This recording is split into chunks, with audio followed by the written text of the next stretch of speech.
Boinpally cantonment area నుండి ఆ తర్వాత సనత్ నగర్, ఆ తర్వాత జూబ్లీ హిల్స్, ఈ 3 నియోజకవర్గాల్లో ఇవాళ జనంబాట కార్యక్రమం జరుగుతుంది. మరి ప్రత్యేకించి ఈరోజు మనం బోయిన్పల్లిలో గవర్నమెంట్ స్కూల్లో ఉన్నాము. ఈ మన ఊరు మన బడిలో స్కూల్ రిపేర్ చేశారు. కాకపోతే ఇంకా కొన్ని ప్రాబ్లమ్స్ మిగిలి ఉన్నాయి. పర్టికులర్లీ కాంపౌండ్ వాల్ లేకపోవడం, సీసీ కెమెరాలు లేకపోవడం, చాలామంది లోపలికి రావడం, ఇట్లాంటి ఇబ్బందులు ఉన్నాయి. వీటినన్నిటిని కూడా దగ్గరుండి సరిచేసే ప్రయత్నం చేస్తాం. ఇదే స్కూల్లో అంగన్వాడీ కూడా కలిపారు, కానీ అంగన్వాడీలో హెల్పర్ లేకపోవడం, 3 సెంటర్లకు కలిపి ఒకే చోట అంగన్వాడీ ఉండడంతో వాళ్ళకు ప్రత్యేకమైనటువంటి ఇబ్బందులు ఉన్నాయి. పైగా ఈ తర్వాత మేము గర్ల్స్ స్కూల్ కూడా వెళ్తాం, అక్కడ చాలా ప్రాబ్లమ్స్ ఉన్నాయని చెప్పారు.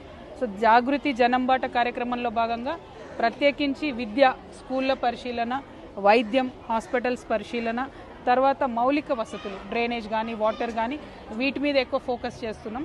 వీటితో పాటు ఇండ్లు లేనటువంటి అంశాలు, పట్టాలు లేనటువంటి అంశాల మీద కూడా ఎక్కువ ఫోకస్ చేసి పనిచేయడం జరుగుతుంది. సో ఈ స్కూల్లో ఇవాళ మేము చూసినాం ఈ ఇష్యూస్ ఒక సంస్థగా మేము సాల్వ్ చేయగలిగేటి మేము చేస్తాము. ఇందాక మీరు చూసినట్టు టాప్ 10 పీపుల్కి కూడా మేము స్కాలర్షిప్ ఇస్తామని చెప్పాము. అట్లాంటివి మేము చేస్తాం. కానీ ప్రభుత్వం మెడల్ వంచి చేయించాల్సిన వాటికి కూడా ఖచ్చితంగా ఫైట్ చేసి సాధిస్తాం. ఏ జిల్లాకు వెళ్ళినా కూడా పెద్ద ఎత్తున ప్రజల నుంచి ఆదరణ, సమస్యలను పరిష్కరించేటటువంటి అవకాశం లభిస్తుంది. కాబట్టి ప్రజలందరికీ మళ్ళొకసారి ధన్యవాదాలు. జాగృతి జనంబాట ఇవాళ హైదరాబాద్లో మొదలైంది, 5 రోజులు సాగుతుంది. మేడం, నిన్న కుక్కట్పల్లి ఎమ్మెల్యే గారు మీ మీద విమర్శలు చేశారు, దాని మీద మీరు ప్రధానంగా ఒకటండి, ఆయన చేసిన ఆరోపణలన్నిటికీ నేను సమాధానం చెప్తాను, అందులో వేరే అనుమానం ఏం లేదు.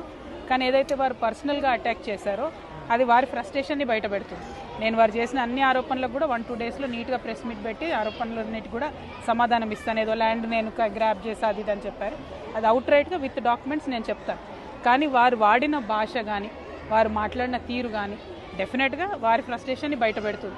ఎందుకంటే 15 ఇయర్స్గా అక్కడి ప్రజలకు ఏవేవైతే వసతులు అందలేదో నేను వాటి గురించే మాట్లాడినా తప్ప వేరే ఏం మాట్లాడలేదు. సో వారి ఫ్రస్ట్రేషన్ వారు బయట పెట్టుకుంటున్నారు, దాంట్లో పెద్ద ఫీల్ అయ్యేది ఏం లేదు, ప్రజలు గమనిస్తున్నారు. Thank you. గత 10 సంవత్సరాలుగా మీరు కలిసి చేశారు కదా, పని చేశారు కదా, మరి అప్పుడు అనలేని మాటలు ఇప్పుడు మీరు కూడా వారి మీద మాటలు అన్నారని చెప్పేసి, అంటే మీరు నన్ను ఫాలో అవుతలేరేమో. Day 1 జనంబాట స్టార్ట్ చేసిన రోజు నేను చెప్పాను. తర్వాత అంతకన్నా ముందు బీఆర్ఎస్ పార్టీ నుండి నన్ను సస్పెండ్ చేసిన సందర్భంలో కూడా నేను చెప్పాను.